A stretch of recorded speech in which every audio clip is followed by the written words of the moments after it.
Eu nunca vi ninguém pedir socorro em silêncio. Quando a coisa tá difícil mesmo, irmão, a gente grita.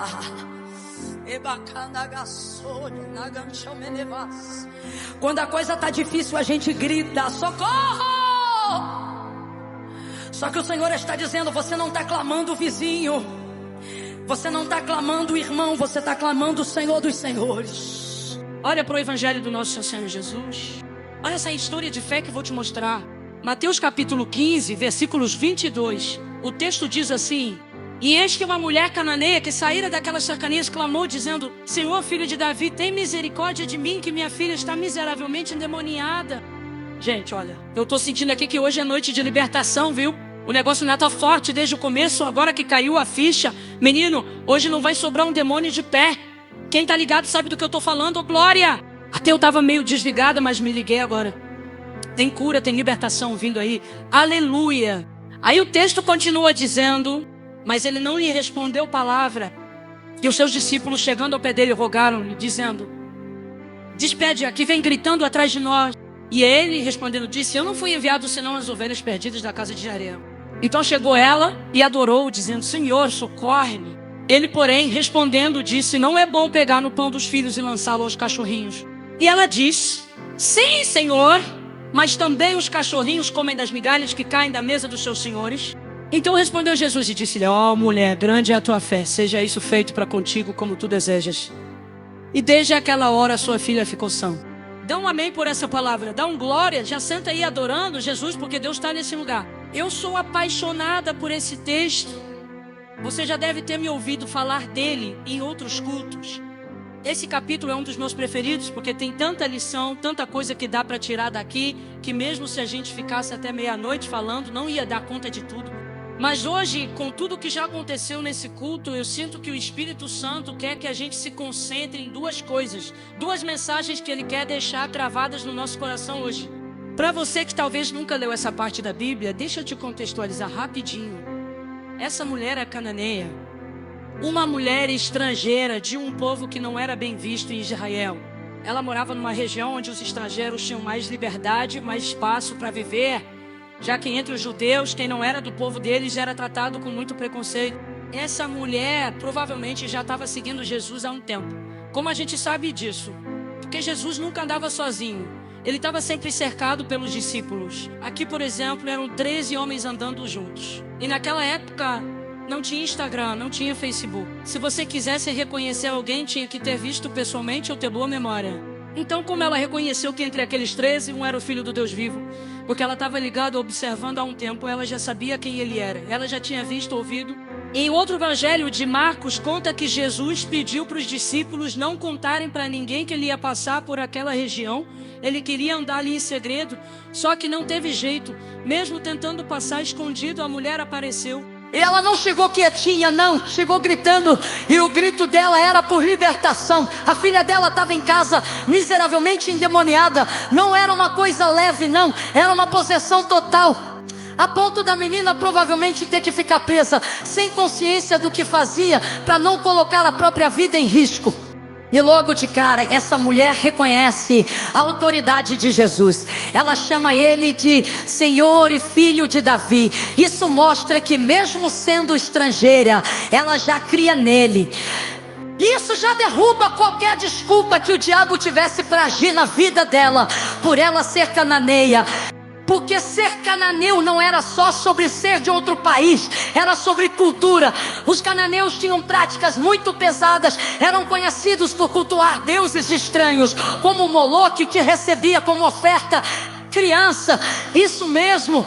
Eles entregavam seus filhos para serem cozinhados vivos dentro de estátuas de bronze em honra a esse falso deus.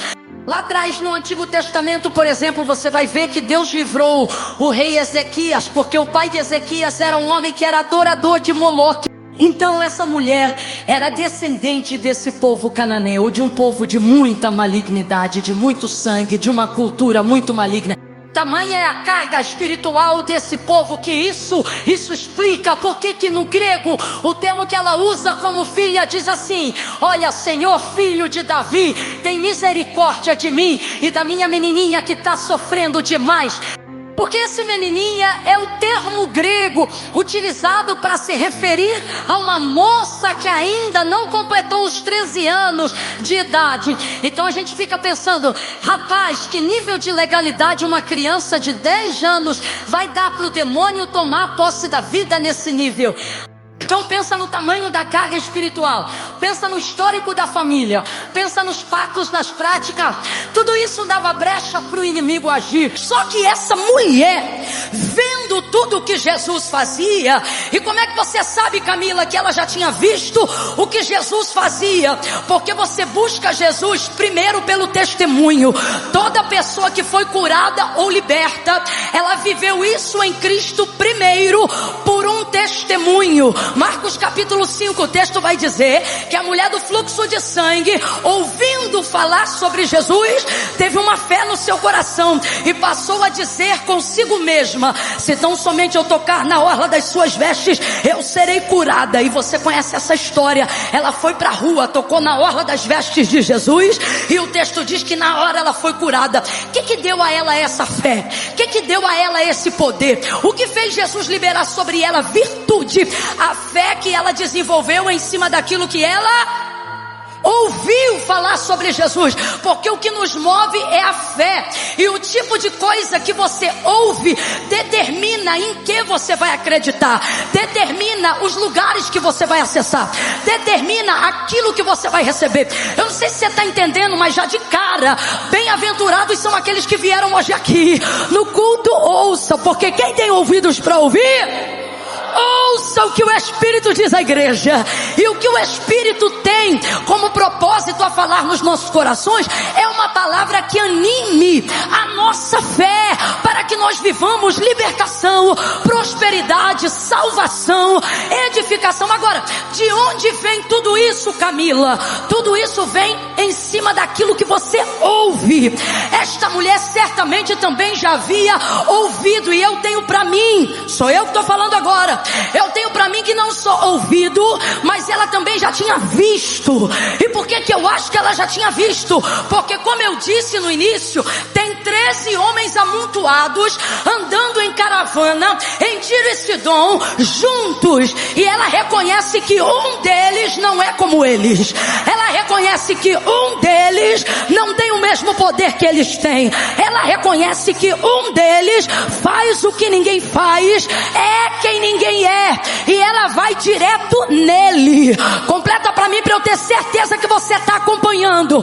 Ela vai direto, bora, ela vai direto, ela vai direto nele, ela clama a ele, e sem visão de intermediário, essa mulher alcança antes da cruz algo que nós só conseguimos alcançar depois da cruz. Depois da cruz, aquele que clamar será salvo. Depois da cruz, aquele que invocar o nome do Senhor será alcançado. Depois da cruz, aquele que confessa e deixa alcançará misericórdia. Mas nesse dia aqui, a cruz ainda não tinha chegado. Por isso Jesus se refere a ela como cachorrinha, porque o plano original só vai se cumprir depois da cruz. Só que ela não pode esperar, porque a filha dela está endemoniada agora, e ela não sabe quando vai ter a oportunidade de encontrar Jesus de novo. Aí, apesar de você ver Jesus chamando ela de cachorrinha, você percebe que ele está abrindo todas as portas para ela entrar. Por quê? Se você olhar o texto, você vai perceber que Jesus não fez nada naquela região que ele decidiu passar em secreto, a não ser libertar a filha dessa mulher. Me diga que outra coisa Jesus fez ao passar em Tiro e Sidom. Apenas cumprindo a profecia bíblica de Isaías, que seria somente passar. Fora isso, o maior ato e efeito provocado na passada de Jesus ao decidir andar por Tiro e Sidom foi apenas um. Qual? Libertar a filha dessa mulher. Vem comigo.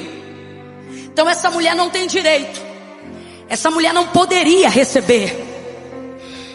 Só que ela entende que está diante de uma oportunidade. E o texto diz que quando ela vê Jesus passando pelas cercanias de Tiro e Sidom, ela bota a boca no trombone, irmão, e ela vai arrebentar com toda a legalidade de ídolos que tem na casa dela com uma palavra só. A sanidade da filha veio depois, mas o alcance do poder de Cristo na casa dela começou na hora que ela começou a clamar, porque ela reconhece o senhorio de Cristo.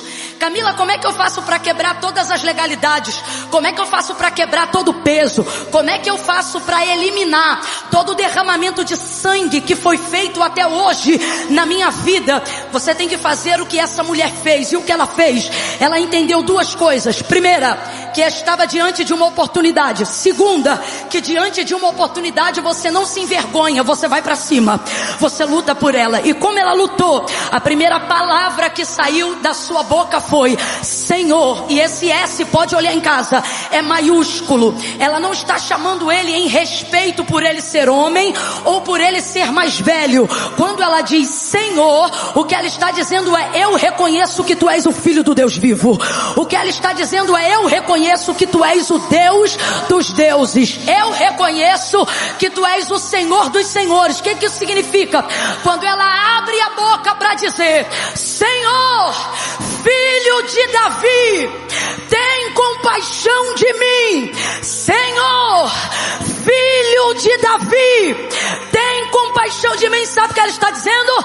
Durante todos os anos eu reconheci muitos senhores, eu servi muitos senhores, eu busquei muitos senhores, eu adorei muitos senhores, mas neste dia eu reconheço que eu estou diante do Senhor dos senhores.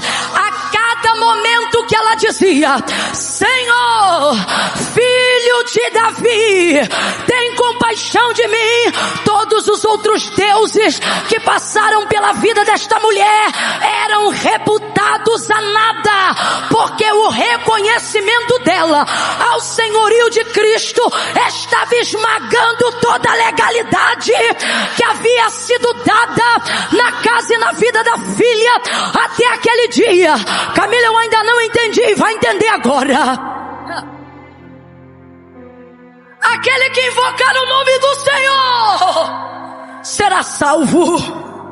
Havia um homem na cruz, ele era ladrão e foi crucificado no mesmo dia que Jesus. E esse homem era réu do inferno, aonde, de acordo com o Apocalipse, o fogo não apaga e o verme não morre. Era para lá que ele iria logo depois da sua morte, porque ele era bandido, porque ele era ladrão. Ele estava ali por um motivo de condenação. Só que ele vê em Jesus que Jesus era inocente, e ele consegue reconhecer mais do que a humanidade. Ele consegue ver Jesus para além dos hematomas, ele consegue ver Jesus além do inchaço do rosto. E aí, olhando para Jesus próximo de sua morte, ele vai dizer assim: Senhor, qual é a primeira palavra que vai sair da boca do ladrão?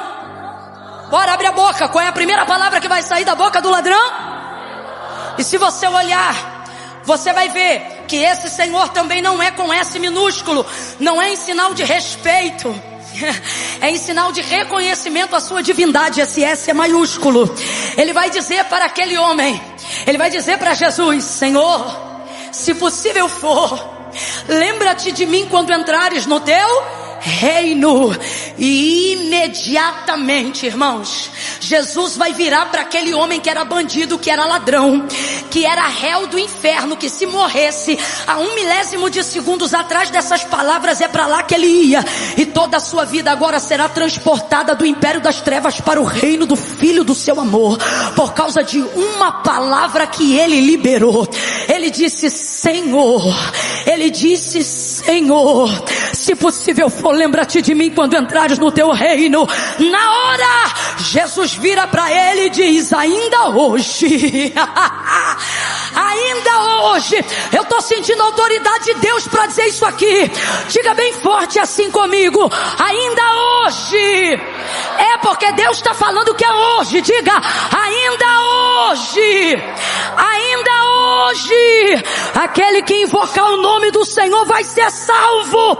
Jesus disse para ele, ainda hoje estarás comigo. Não é no inferno, é no paraíso, porque reconheceu o senhorio de Cristo. Agora você entende por que essa mulher grita atrás de Jesus, dizendo, Senhor, filho de Davi, tem misericórdia de mim, que minha filha está endemoniada, miseravelmente endemoniada. Ela começa a gritar, Senhor, filho de Davi, tem compaixão de mim.